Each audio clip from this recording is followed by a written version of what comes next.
everybody, welcome back for another video. I've got an important topic to discuss today, and it's actually an alternative opinion about the twist to pierce and how you charge your CO2 for your less lethal launcher. I have the PepperBall TCP. Everybody knows that the PepperBall TCP and the First Strike FSC have this twist to pierce mechanism, and all you have to do is have this staged and ready. It takes about one turn and maybe another little bit of a turn, and you're fully charged. You'll hear your click and you're good to go. The thing is, I have mixed feelings about this. Obviously, if you want a launcher, the best system for quick on-body concealed carry access and firing would be a trigger pull to charge and fire, just like the Byrna launchers. And Byrna has a great design, and I think it is very attractive, and it has its purpose for everyday carry, on-body everyday carry from a concealed carry from a holster. No doubt about that. But there are some negatives to that system, because if you are carrying that on body and someone is able to take your launcher from you, the average person that doesn't know anything about your launcher can grab it, pull the trigger. Everybody knows to pull the trigger, and it will fire, and they can turn and they can fire on you. So that's one of the risks that everyone has with on-body carry, is the risk that someone could take your launcher away from you or your firearm away from you. It's the same concept. So there is some merit to having a safety, and so I like having a safety on my TCP. It's an extra layer that if someone took the device from you, they try to pull and it's not going to happen. So having your Byrna, for example, and a safety does give you an extra second, because the person may not realize it has a safety. Every firearm, every launcher might have a different safety mechanism, and you need to know how to use the safety. So that provides an advantage if you are carrying, for example, a firearm and someone took it away from you, and it does have a safety that's maybe not so obvious. It takes a split second or so for a non-experienced person with your particular weapon to know exactly how to engage that safety and turn it off. Well, when you talk about the Byrna and the launcher, if the safety discussion aside, once you pull the trigger, a person could get it and they could fire on you, they could do face shots on you. You never know what bad thing could happen. So from my perspective, and I know that there's advantages and disadvantages of having that quick piercing technology.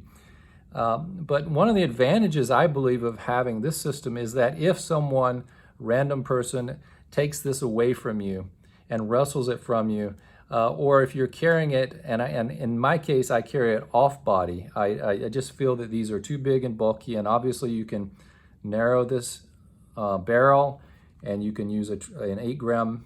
You can use a shorter mag. I'm using the long 8 extended mag for 8 shots, but you can tighten this and you could carry it.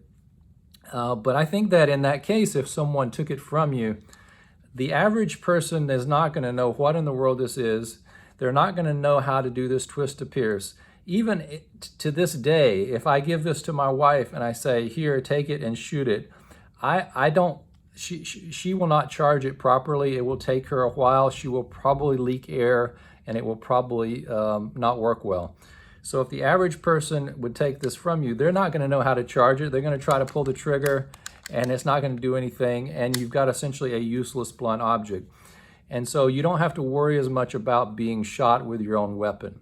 The other advantage is if you have children in your home and you have these and you have them stored, there's a double protection here. First of all, the person has to charge it, and they have to charge it correctly and quickly enough that it doesn't leak air.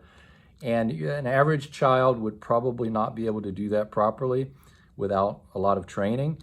And then it has the safety. So there's a twofold protection. It sort of makes you feel better about that it's not going to automatically fire, and that you're not going to accidentally trigger it.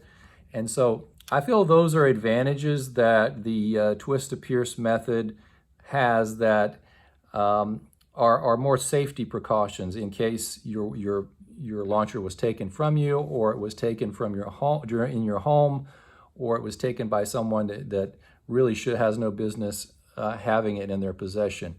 Now, of course, I recommend that if you do have children, you lock these up anyway, but I'm just saying that in the case that someone would get their hands on this, whether it's a criminal or someone that you just don't want to be able to shoot it, it takes a little knowledge and training to use these properly. They're not user-friendly like I can pick up a firearm and I can fire it. My Glock has no safety at all. It's very dangerous. It requires skill, training, preparation, keep it in the holster, and such as that. But with this, every one of these is unique. I can't say that if you gave me one of the brands of launchers that I don't have and just handed it to me that I could immediately turn around and fire it within a second or two. I think everyone requires a little bit of a learning curve to know how to charge the CO2, charge it properly, and get it to shoot properly. So just a different perspective, and I think we should not rule out as things continue to evolve and manufacturers start to move toward more different systems, more like the Byrna system. But as we migrate toward these other systems and things start to evolve, PepperBall has the new TRP that is also a bump to charge, and I think that's also probably something that your average person that would be able to get this in their hands would not be aware that you have to hit it to charge it. So I think that has some merit as well.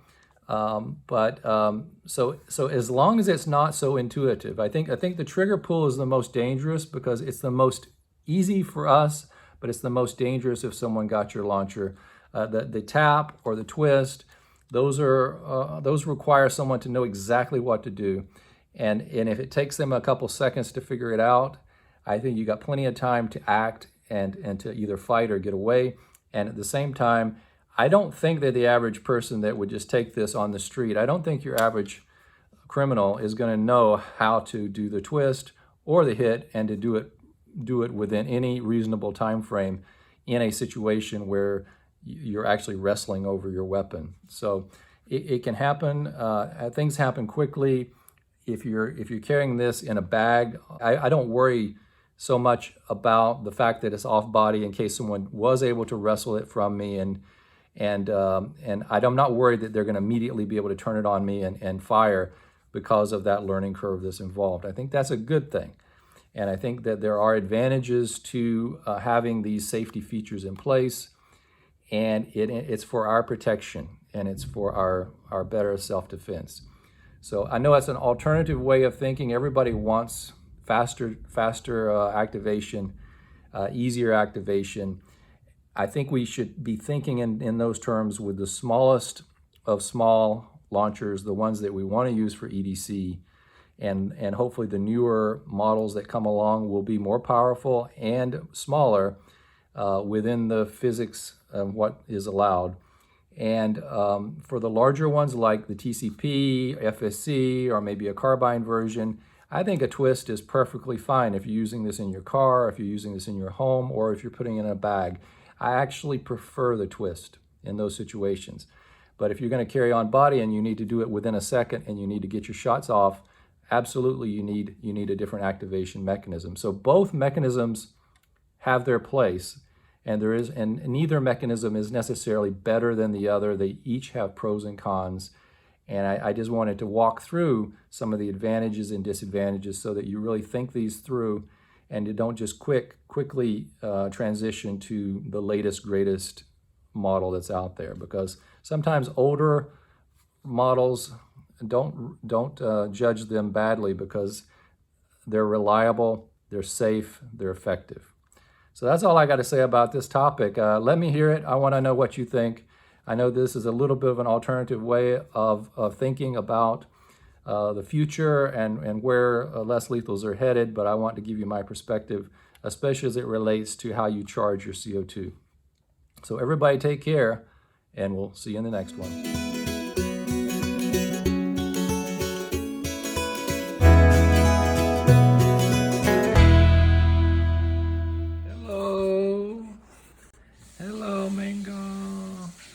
I think she's chilling out now. She doesn't want to go anywhere.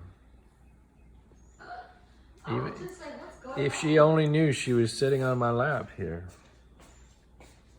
The box is That's her safety blanket, is the box. I think she's perfectly happy in the box. She don't care where it's at.